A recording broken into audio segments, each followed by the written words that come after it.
రాష్ట్ర వ్యాప్తంగా దేశవ్యాప్తంగా ఉన్నటువంటి లైసెన్సులు లేనటువంటి డ్రైవర్ ఎవరైనా ఉంటే కూడా 10 సంవత్సరాలు జైలు శిక్ష ఏర్పడేటువంటి పరిస్థితి వస్తూ ఉంది.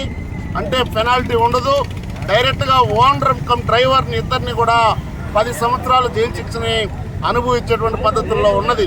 కాబట్టి ఈ 106 జీవోని సవరణ చేస్తామని చెప్పేసి కేంద్ర ప్రభుత్వం చెప్తా ఉంది. ఇంకా 3 రోజుల్లో ఎన్నికల కోడ్ వస్తూ ఉంది.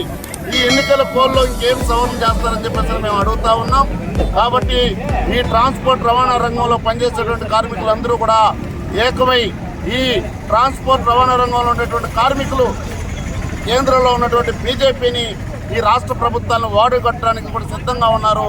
తక్షణమే 106 తక్షణమే జీవో నెంబర్ 21, 31 రద్దుపరిచేంత వరకు ఈ పోరాటం ఆగదని చెప్పేసి ఈ సందర్భంగా ఏఐటీసీగా హెచ్చరిక తెలియజేస్తా ఉన్నాం.